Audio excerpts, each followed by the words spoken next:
Ngobras, ngobrol santai bersama Periset. Indonesia terus menurunkan emisi karbon. Antara tahun 2020 tahun 2022, Indonesia berhasil menurunkan emisi karbon sebesar 42% dibandingkan dengan tahun 2015, serta menurunkan penggunaan batu bara. Presiden Joko Widodo menegaskan Indonesia sudah mengurangi penggunaan batu bara untuk mendukung net zero emisi pada gelaran KTT Pemimpin Dunia tentang Perubahan Iklim atau COP ke-28 di Dubai. Yang kita lakukan itu sebenarnya bagian dari suatu riset yang besar. Nah, yang kita lakukan adalah performance co-firing berdasar biomasnya. Konsep risetnya mungkin bisa diceritakan, Pak? Meriset tadi biomasnya masing-masing dulu. Nanti kita bakar, terus batu baranya, kemudian itu kita lakukan itu di dalam tungku skala lab.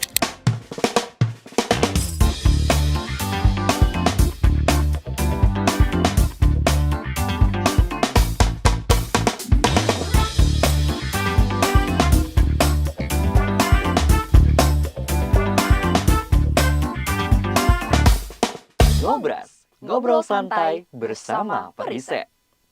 Halo kawan BRIN, jumpa lagi di Ngobras, ngobrol santai bersama Periset.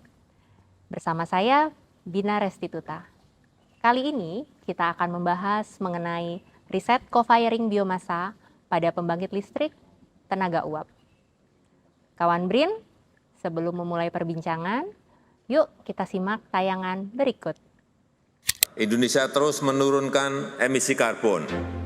Antara tahun 2020 tahun 2022, Indonesia berhasil menurunkan emisi karbon sebesar 42% dibandingkan dengan tahun 2015. Dalam hal transisi energi, kami menempuh Indonesian Way of Just Energy Transition toward 2030, mempercepat pengembangan energi baru terbarukan serta menurunkan penggunaan batu bara. Presiden Joko Widodo menegaskan Indonesia sudah mengurangi penggunaan batu bara untuk mendukung net zero emisi pada gelaran KTT Pemimpin Dunia tentang Perubahan Iklim atau COP ke-28 di Dubai. Namun, kebutuhan pasokan energi di Indonesia pun tidak boleh sampai terganggu, serta dibutuhkan solusi alternatif untuk mengatasi kebutuhan batu bara sebagai bahan bakar utama pembangkit listrik tenaga uap. Masih besarnya pasar bahan baku energi di Indonesia, tim periset Badan Riset dan Inovasi Nasional mengembangkan biomasa sebagai pelengkap, bahkan mensubstitusi batu bara sebagai bahan baku energi dengan metode co-firing. Co-firing merupakan konsep menggabungkan bahan bakar biomasa dengan bahan bakar fosil di pembangkit listrik tenaga uap. Ini adalah solusi inovatif untuk mengurangi emisi karbon dan beralih ke sumber energi terbarukan. Biomasa seperti limbah perkebunan, pertanian, serbuk kayu, hingga sampah perkotaan dapat diintegrasikan dengan batu bara atau gas alam dalam pembangkit listrik. Ini tidak hanya mengurangi ketergantungan pada bahan bakar fosil, tetapi juga menghasilkan energi dengan dampak lingkungan yang lebih rendah. Pemanfaatan co-firing biomasa juga memberikan manfaat seperti energi yang berkelanjutan serta diversifikasi sumber energi. Dengan menambahkan biomasa ke dalam campuran bahan bakar, berarti PLTU telah meningkatkan keberagaman sumber energi, mengurangi risiko dan meningkatkan ketahanan energi.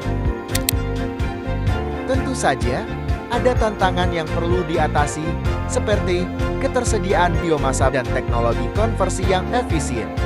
Namun, riset terus dilakukan untuk meningkatkan efisiensi dan ketersediaan bahan bakar biomasa. Co-firing biomasa merupakan langkah positif menuju masa depan energi yang bersih. Dengan terus mengembangkan teknologi ini, kita dapat mendukung target net zero emisi pemerintah dan mewariskan bumi yang lebih hijau kepada generasi mendatang.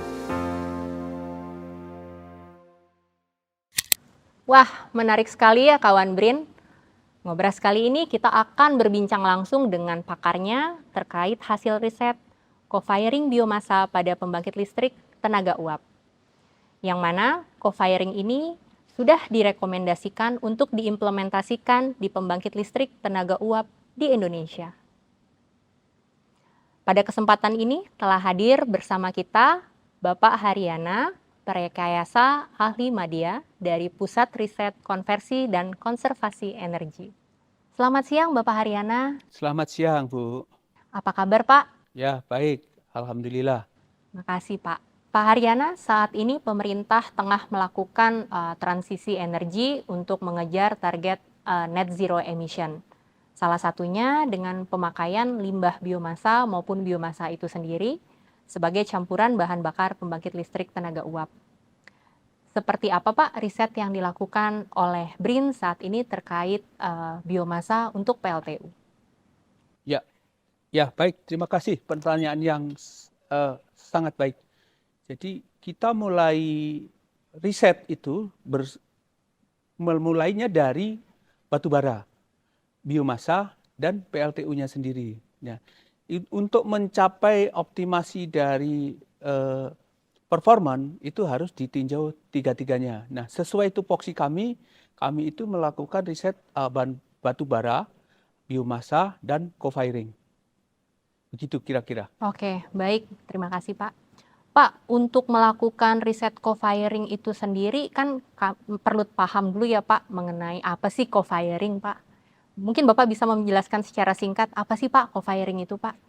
Pada dasarnya co-firing itu adalah pembakaran dua bahan bakar atau lebih dalam satu tungku atau chamber ataupun satu burner biasanya yang umum disebut. Nah, co-firing sendiri yang ada dikenal di dunia ini adalah direct co-firing, indirect co-firing, dan parallel co-firing. Nah, itu semua tentu saja mempunyai kelebihan dan kekurangan masing-masing. Oke, terima kasih. Pak, kalau riset Bapak mengenai co-firing ini, konsep risetnya mungkin bisa diceritakan Pak seperti apa saja? Nah, kita memulai dari meriset tadi biomasnya masing-masing dulu.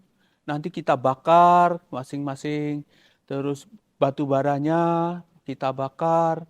Nah, kemudian kita lakukan itu di dalam tungku skala lab yang mencerminkan dari pembangkit yang aslinya begitu. Dan nanti kita performanya yang kita ukur di sini. Nah, nanti kemudian setelah itu baru dipakai di dalam pembangkit langsung untuk diuji, diimplementasi skala penuh. Pak, khusus co-firing sendiri Pak, riset apa saja yang sudah Bapak lakukan bersama tim? Nah, begini, yang kita lakukan itu sebenarnya bagian kecil dari suatu riset yang besar. Nah, yang kita lakukan adalah performan co-firing berdasar biomasnya tadi. Nah, kemudian kita akan menginjak kepada co-firing skala maksimum, skala lebih besar.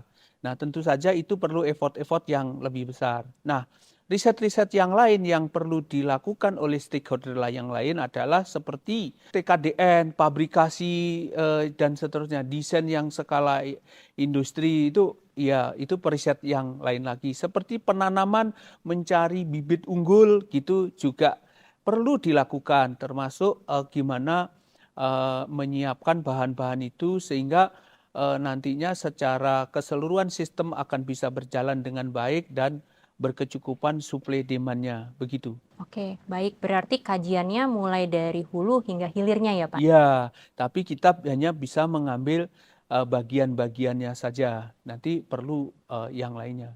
Baik. Gitu. Pak, dengan cakupan tersebut, apa tujuan riset yang ingin Bapak capai?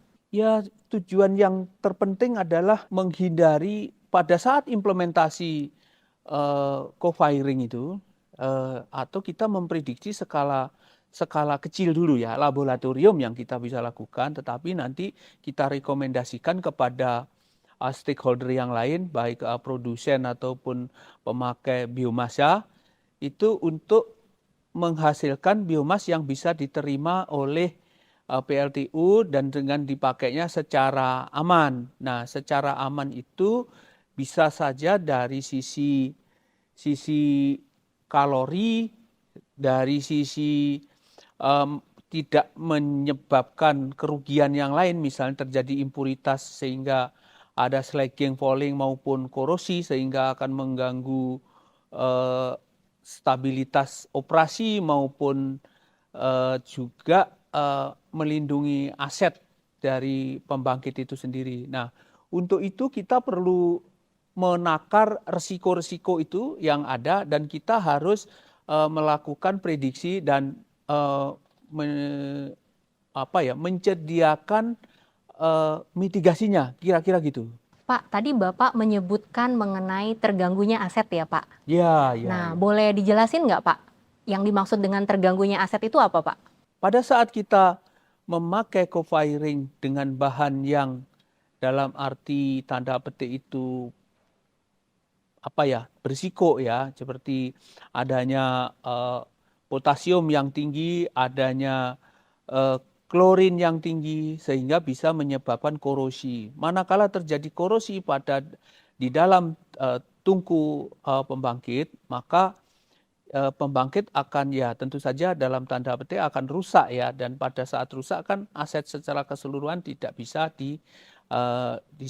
dipakai, tidak bisa beroperasi lagi. Untuk itu harus dicegah dari awal. Nah, pencegahannya nanti banyak langkah yang untuk itu. Oke, Pak, mungkin Bapak bisa menyebutkan masalah umum yang paling banyak ditemui oleh PLTU, Pak, terkait batu bara, pemilihan batu bara, kemudian penggunaan biomasa. Mungkin tadi Bapak menyebutkan korosi ya, Pak. Atau ada faktor lainnya, Pak, yang bisa menyebabkan permasalahan? Yang umum saat ini adalah slagging, falling. Itu termasuk yang cukup banyak terjadi karena batu baranya itu semakin banyak yang mengandung seperti potasium. Nah, saat pemakai co-firing ada tadi namanya sodium, sodium. Nah, pada saat pemakaian biomas itu pakai potasium. Ada biomas yang mengandung potasium yang tinggi. Nah, di samping itu ada klorin yang tinggi juga sehingga itu perlu ditanganin gitu. Oke.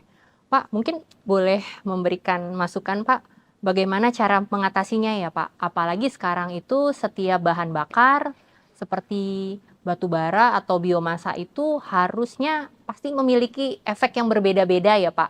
Nah, bagaimana juga menentukan si bahan bakar itu layak atau tidak, Pak? Nah, itu riset kami itu fokusnya di situ. Nah, makanya kita melakukan serangkaian uji dan serangkaian kajian untuk melakukan prediksi terhadap hal itu. Mulai dari karakteristik bahan, mulai dari sifat pembakarannya, terus abunya bagaimana, sulfurnya bagaimana, dan komponen-komponen lain yang di dalam bagian dari komponen dari abu itu juga kita teliti kita golongkan menjadi 11 item. Nah, dari situ 11 item itu dengan mengkombinasi yang berbeda-beda akan menyebabkan efek yang berbeda-beda. Demikian juga nanti cocoknya. Salah satu yang untuk memitigasi hal itu adalah dengan aditif. Nah, kita juga melakukan riset terhadap aditif itu, mana yang paling cocok untuk hal-hal mengatasi masalah-masalah tadi. Jadi kita telah melakukan cukup lumayan banyak ya jumlahnya yang kita telah lakukan uji gitu. Berarti ada variasi, kemudian prediksi, kemudian langkah preventifnya seperti apa ya Pak ya kaitannya. Nah betul, Pak, betul. Untuk evaluasi komprehensif seperti apa Pak yang mungkin bisa Bapak sarankan saat menggunakan co-firing biomasa untuk co-firing Pak? Kita melakukan ini tadi ya, jadi kita lakukan skala kecil dulu. skala laboratorium kita uji lengkap dan kita cocokkan dari berbagai macam uji tadi, kita cocokkan di mana bagian mana prediksi risikonya. Nah, saat itu sudah prediksi sudah kita lakukan, baru nanti diimplementasikan secara bertahap di pembangkit. Memang saat ini beberapa sudah mulai komersial dalam artian diimplementasikan. Namun demikian ada biomas tertentu yang memang perlu penanganan untuk lebih dalam lagi gitu.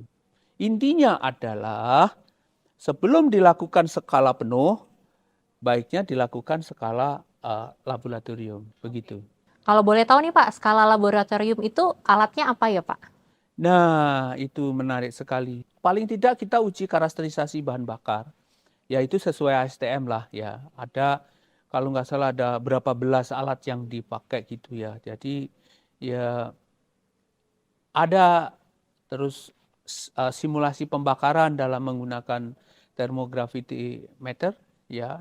Jadi sehingga performan pembakarannya bisa diprediksi. Juga ada abunya juga kita prediksi.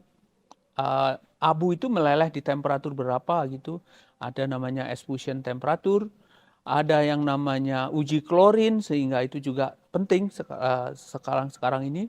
Dan ada uji komponen dari abu yang itu umumnya disebut menjadi 11 item.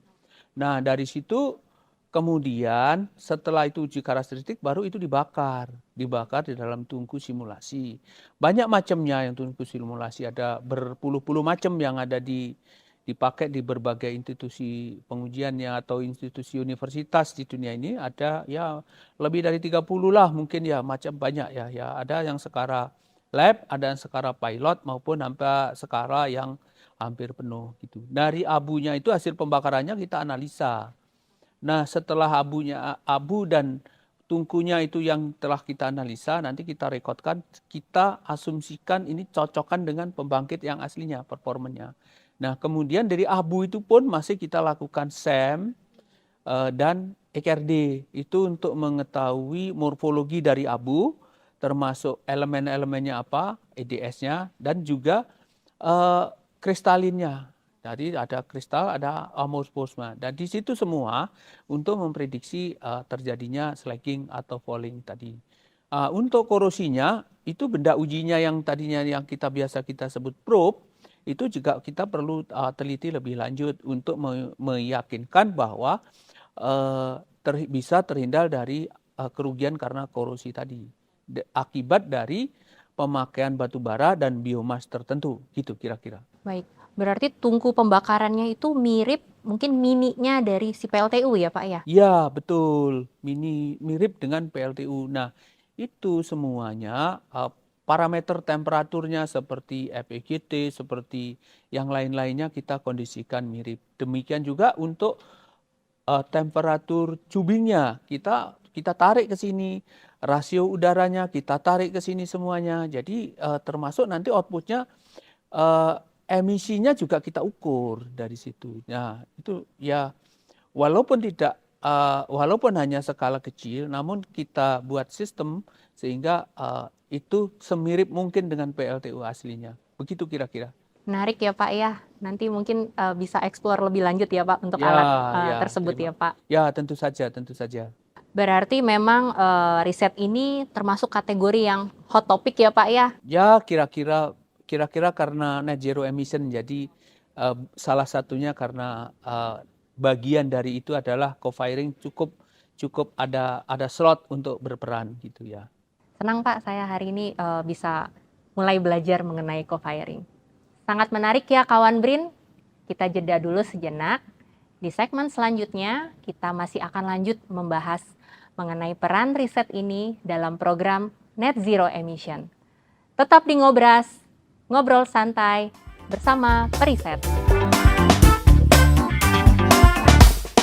Ngobras, ngobrol santai bersama Periset.